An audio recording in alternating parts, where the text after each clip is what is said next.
Welcome to my channel and another napkin journal tutorial. Here is a sneak peek of the finished page. I love how this turned out. The napkins have been provided to me by NINNYSNAPKINS.com. Please check out the description box for a discount code. So I love the pattern on this napkin.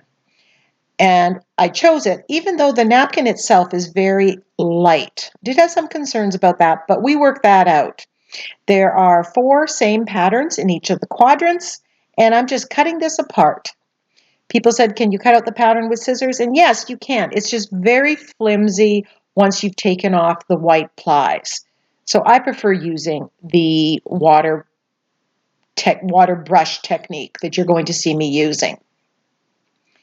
So as I'm looking at this, I'm trying to decide what colors I might use in the background or as another image with it. I'm looking at the purple and I'm looking at that coral, and I'm flipping through some things in my stash. I've got this purple flower that might go with it, and I just pull it out and lay it on there and see if I get ideas. There's the purple on this other napkin that I considered for a bit.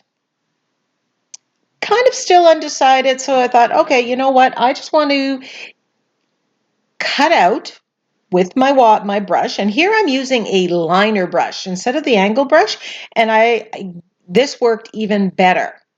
And I'm taking most of just the pattern out here. There's little pieces on here, and I'm going to save those pieces at some point in time.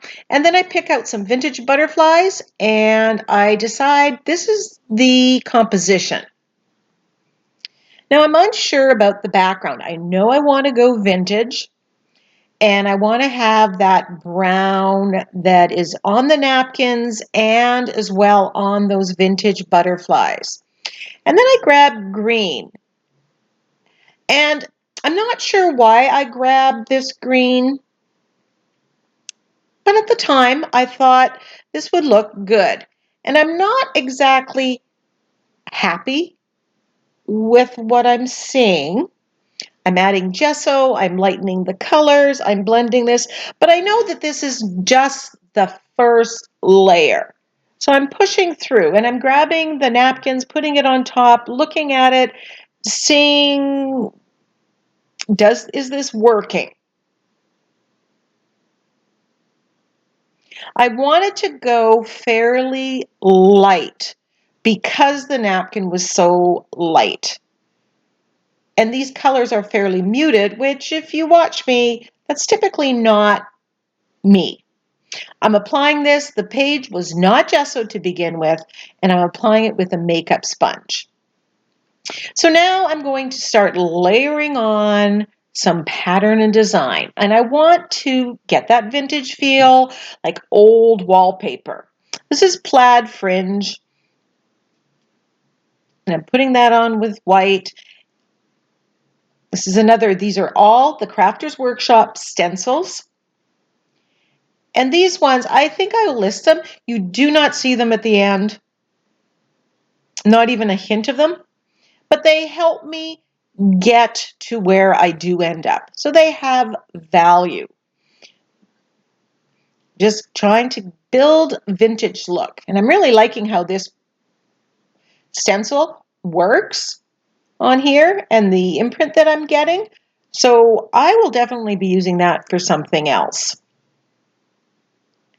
The white was a little too faded. I wanted it a little bit brighter. So I'm just placing the stencil back on and adding another to get a little more opaque white.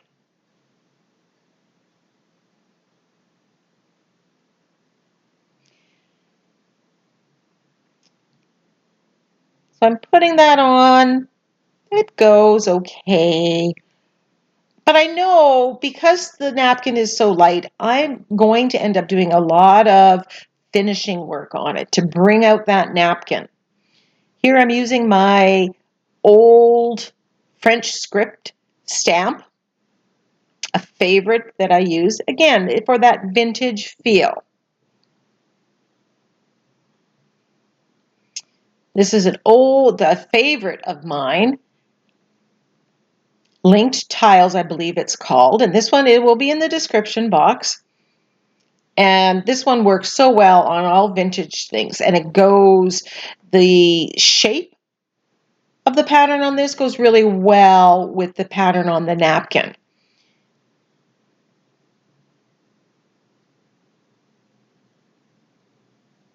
It was a little too much green, so I'm adding white on top of that with the pattern here. It's pushing it back. This is Tile Mania. And I'm putting brown on here. And I really like this look. It's giving a little bit, it's adding that dark and that contrast that you need on a page to make it come alive.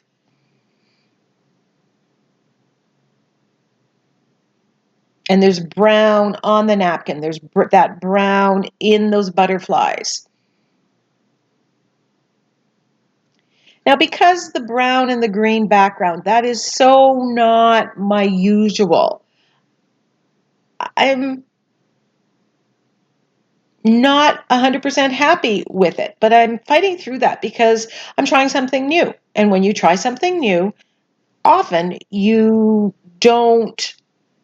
it doesn't feel comfortable. It's not that old comfortable pair of jeans yet, right? You got to wear them in and use a color scheme more than once.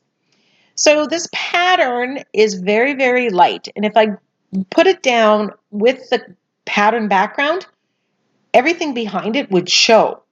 So what I'm doing, I'm just editing the pattern because I'm going to lay them together and basically make my own composition, because you do not have to use a napkin exactly the way it is on the napkin.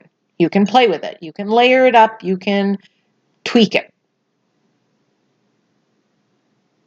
Now back to what I was saying, because this napkin is so light and I don't want to lose the delicacy of it, I am going to put a coat of gesso underneath it to white out and push back the background so I don't see this coming through the napkin. Now I'm trying to make everything work together, so I'm edging it here with the brown and frame it. I'm trying to do some of that finishing work so I get a better sense of where this is going or what I need to do. So I grab these butterflies and I'm just adding a little bit of that dark brown. I'm shading on it using the floating acrylic technique. And this is so that the butterfly goes really well with the background, the color, the brown that's in the background color. I'm working to make all the elements work together. And that's what the finishing step often does. You're pulling it all together and making it cohesive.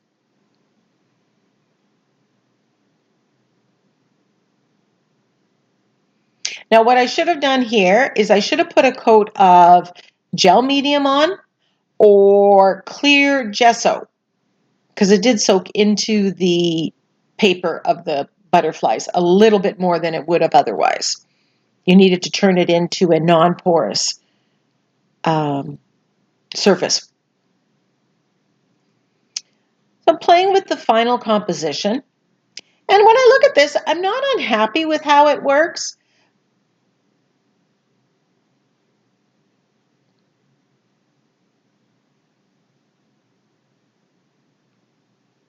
But I'm not, again, I'm because it's something new, I'm not exactly thrilled. So I'm taking my Stabilo all pencil, and this is a brown one, and I'm tracing lightly where the pattern will be glued down, where this napkin I want to put it down, because I'm going to paint out with gesso that portion. So when I glue the napkin down, it is onto white, not a background.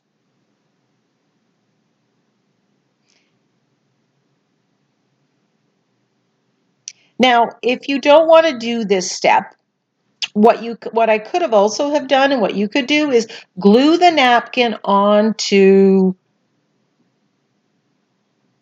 a layer of white paper and then you wouldn't see the background, and then add it to the page.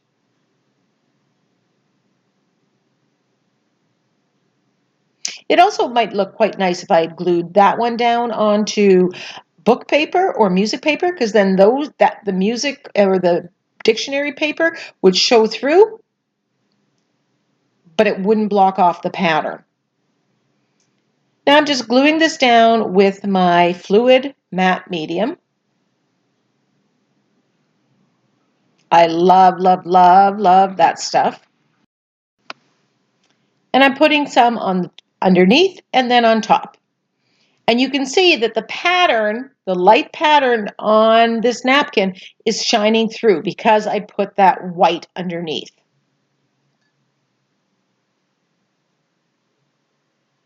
Now, the napkin's very light and it's kind of fading into the background, and it's not really standing out. But that's where the finishing comes in.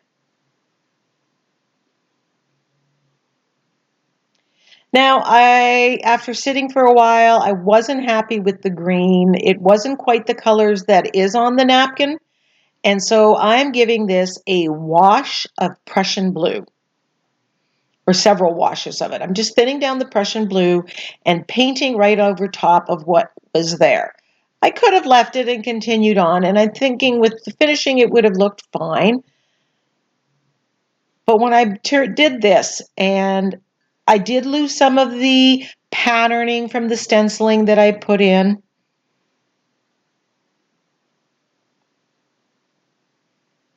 And I'm just building up the color till I get what I like. But it's more of an aqua or teal in the napkin, and that green just was seeming to fight it.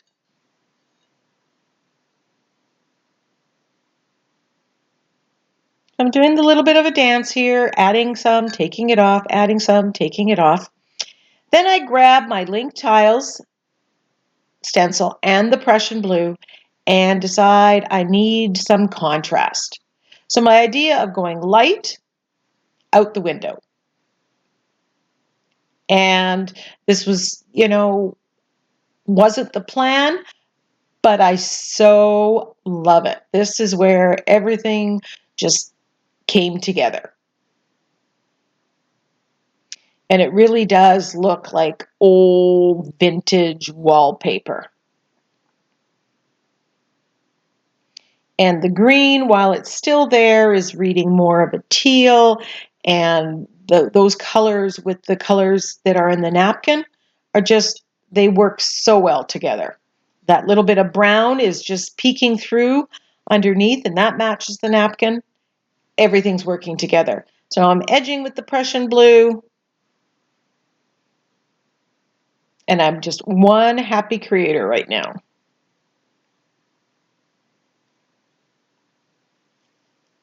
So I'm taking my Inktense pencil and outlining this part of the napkin and then activating it with water and bringing it out. And this is going to shade and bring out every one of this motif.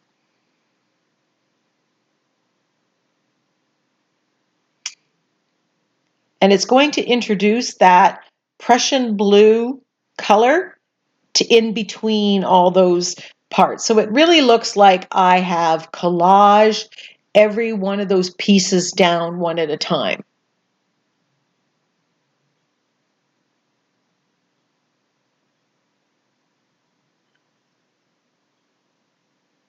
I do the rest of this, I do off camera. And I just basically outlined everything with the Inktense pencil. Now the Inktense pencil is water soluble, but once it's completely dry, it is permanent, unlike the Stabilo All pencil. And you can buy Inktense pencils one at a time if you're in an art store.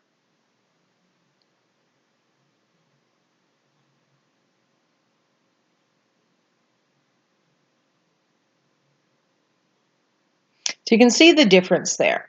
Now I want to edge these butterflies. I want to make them stand out a little bit more. So I'm taking black paint on a makeup sponge and I'm edging the butterfly. I do not like doing this process, but you can see the difference between the two butterflies that it makes. So it's well worth that effort.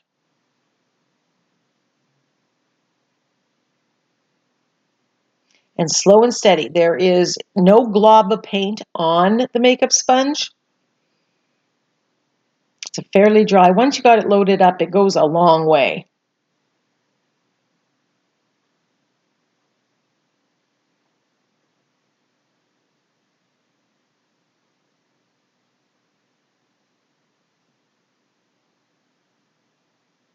You can see how the napkin, it doesn't look like there's a napkin there at all, which I guess is always the goal.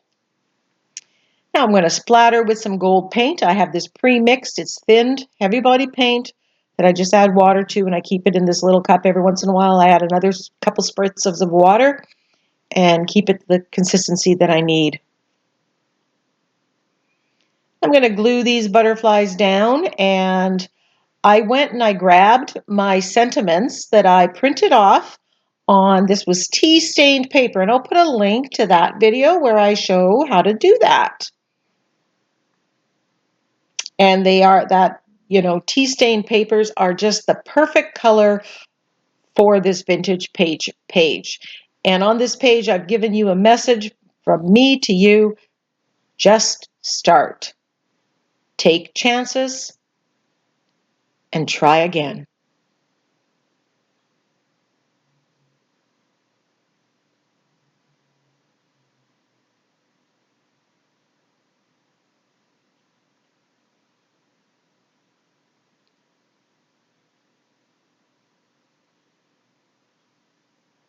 I hope you love this page as much as I do.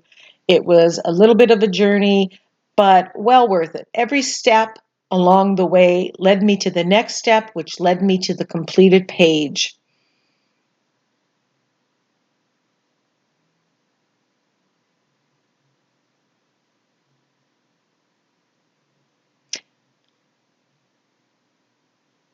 Yummy. Here are some close-ups. Check the description box for links to the stencils and to Ninny's napkins. Give me a thumbs up. Share this with your creative friends. Spread the word about my channel. Leave me a comment. And we'll see you on the next tutorial.